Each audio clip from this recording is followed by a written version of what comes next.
Now that right there, it's a good movie. Okay, I'll be honest. The only reason why Perfect Blue was on my radar, or the only reason why I even heard of it, was because Trash Taste, particularly the episode with Chris Broad, and also because I heard rumors that, or not rumors, but also because I've heard that Black Swan took heavy inspiration from this movie. So surely that means it must be good, right? A very credited, reputable Hollywood production actually took inspiration from anime. And then you start looking into it, and then you realize, oh, this is just a common occurrence, apparently. So I put Perfect Blue on my watch list, and as usual, the backlog always increases. And recently, I actually found out that they were going to rerun Perfect Blue in theaters, and actually a remastered version. So I thought, okay, cool, this is a good opportunity. Let's go watch it. At least this way, I'll be able to watch it in theaters instead of me in my little cell of a room that it is. And I was pleasantly surprised. Oh, by the way, this is like complete spoiler discussion. I understand that it's a re-release, so maybe some people haven't watched it, but the movie's been out since the 80s technically. So I'm just gonna talk about the movie in all of its glory. I'm gonna try not to summarize it, but I'll just hit like the plot points as I go on. Anyways, it's kind of impressive how a movie originally released in 87 has themes, elements of the like that are so relevant today. I mean, obviously I have less than 10 subscribers, so I relate to none of this, but yeah, I can see why putting yourself out there can attract some potential bad actors. There are plenty of cases in recent online history that states, cases of harassment, stalking of the like. This could be a dangerous field to get into if you don't want to, but hey, we're all about eventual freedom, am I right? Rise and grind. That degree's not paying for anything, so here I am. What was I talking about? Oh yeah, the movie. Even if it was remastered, I was worried about how they were going to upscale it. It's clear that artificial intelligence or other machine learning technologies were used to upscale this, because I've done it myself for school projects of the like, and it's very clear that it's just an upscale in terms of quality. I was kind of worried for a second that stuff would seem distorted, but I guess it wouldn't make sense for them to re-release a whole movie in theaters if there were some hiccups, right? So luckily everything seemed smooth, just like a slightly higher quality version of the 80s version. To get a true comparison, I would have to watch the old one, which quite frankly, I don't think I want to after being somewhat scarred of this movie. It was very suspenseful, thrilling, and also very what's the word I'm looking for? Relevant? Yeah, I will say the audience was like maybe 20 to 30 people in my theater, and as soon as the final twist came out, the dude behind me was just like, oh shit. Because I mean, yeah, even me too, when you first watch it and you get to the scene, and again, spoilers coming. 3, 2, 1. Yeah, the real killer was Rumi the whole time. And you're kind of like, oh, no way. You're telling me her agent was the one behind it all along? But then when you think about it, you can trace back to the beginning scene, or one of the beginning scenes at least, where it casually mentions that Rumi used to be an idol as well. And she seems to hate that she failed, and I guess for reasons unknown to us at least, she fell out of the idol career. All the themes around dissociative identity disorder or mental illness or stalking, all of that, like, sort of converge into this story around I really forgot her name. That's crazy. Mima. Yeah, Mima. If I forget names, I apologize. I only watched it once. I didn't memorize all of the names, especially the victims. There's a lot of names here. Tadashi Doi got run over by a vehicle. First victim you don't hear of him, but it was the guy that interrupting the event, the idol event, the last performance, and he got ran over. I mean, it's pretty clear that Mimania, or the very perfectly stable individual that was stalking Mima, was one of the killers. But, a part of me was thinking, I'm onto you, movie. I know what you're doing, Satoshi Kon. I know what you're doing. This guy is a red herring. Or could be red herring. There was a part of me thinking that. I was aware going in there was a scene in an elevator, but seeing it play out in that particular way was actually very unsettling. And that's kind of that's the horror that I'm into. I'm not into the whole jump scare stuff. The sort of more psychological, unsettling stuff, that's kind of more my speed. You don't really see the murder happening for the elevator scene with Shibuya after that scene he wrote. If you know, you know. That scene was very uncomfortable to watch through, I won't lie, especially since, you know, you're in a theater with like 30 or so people. To get a little more detailed, it was like an assault scene, right?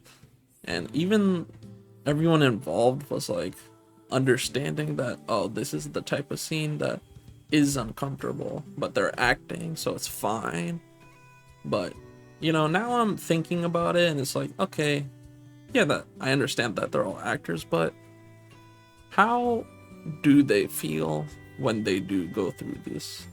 I'm sure that if they're trained actors, they're probably more likely to be mentally adjusted to those type of things, and that's why nowadays you have I'm sure there are on-field coordinators and a lot of choreography is involved in that type of situation, but I guess back then that's probably not the case. And for Mima, who wasn't trained to be an actor but an idol, no proper training at all, obviously it would mess her up mentally, and that's what happened.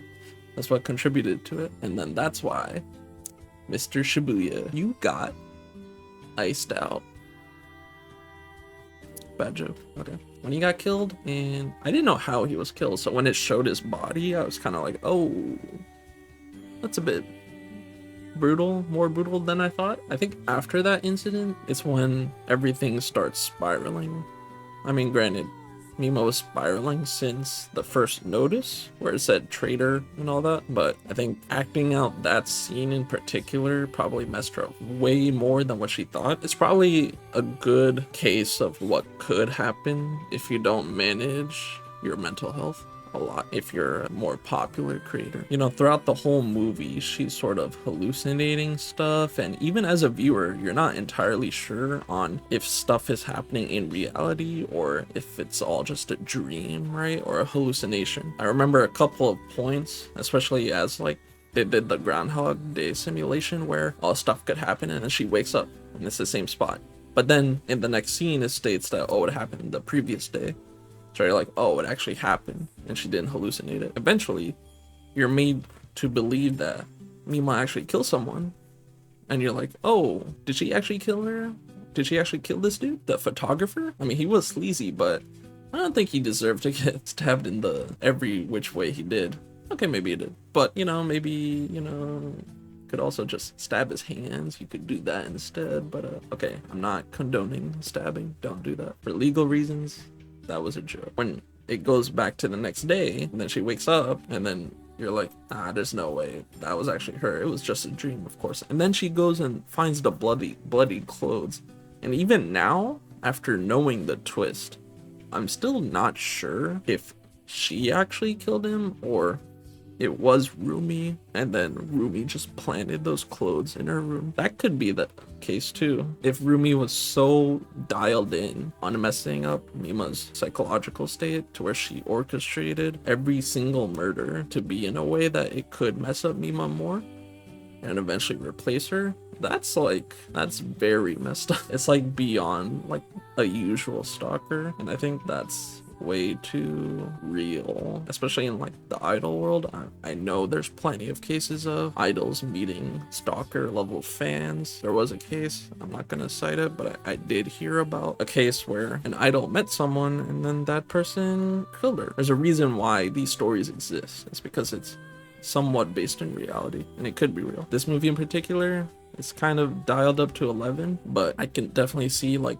the level of dissociative identity disorders and mental illnesses and stalkers, like those are all stuff that can possibly happen, and it's taken 20 years or so for stuff like that to be taken seriously. You still hear about those cases, but I'm sure they're happening a lot less now that there are more protective measures against these types of things. But you know what, I'm gonna tell you what, ever since like the first frame you see Rumi, maybe it's because I'm older so I can, you know, pinpoint these things more, but like they make a point to make the most despicable characters, they make a point to make them look as terrible as possible. I'm no Fabio myself, but I mean, Rumi looked like a straight up alien when it showed her at the end.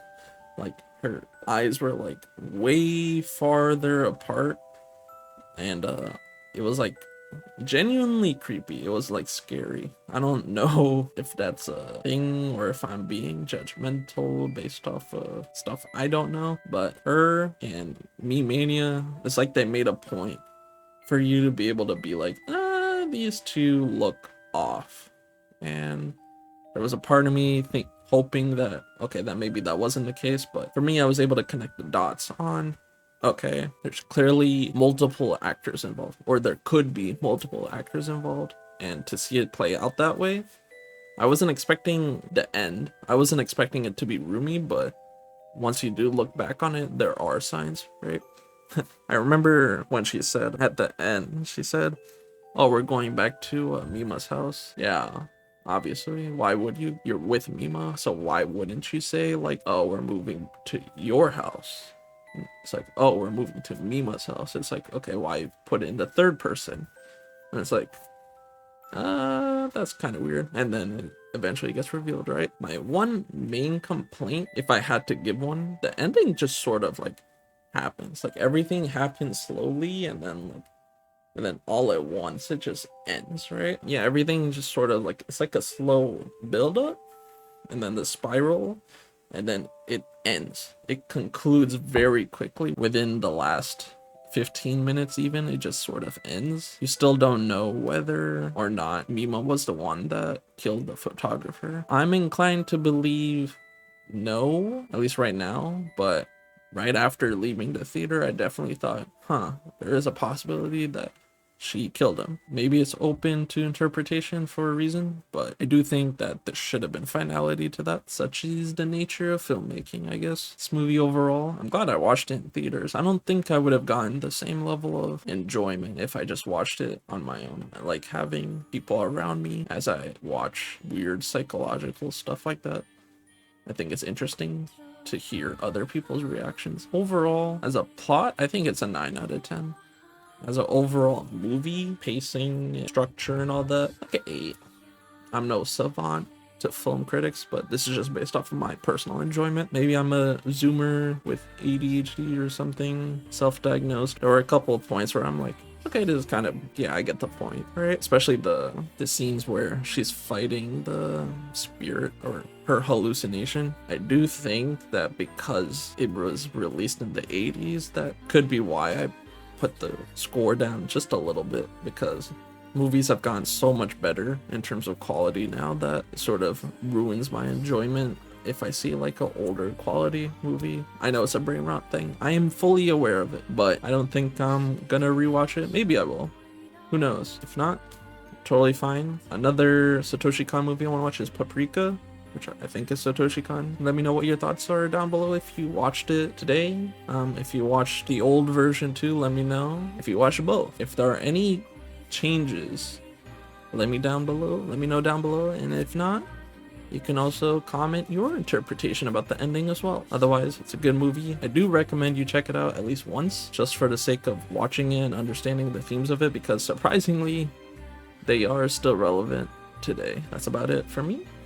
And with that, signing off. Oh, also like and subscribe if you watched it to the end. Thank you.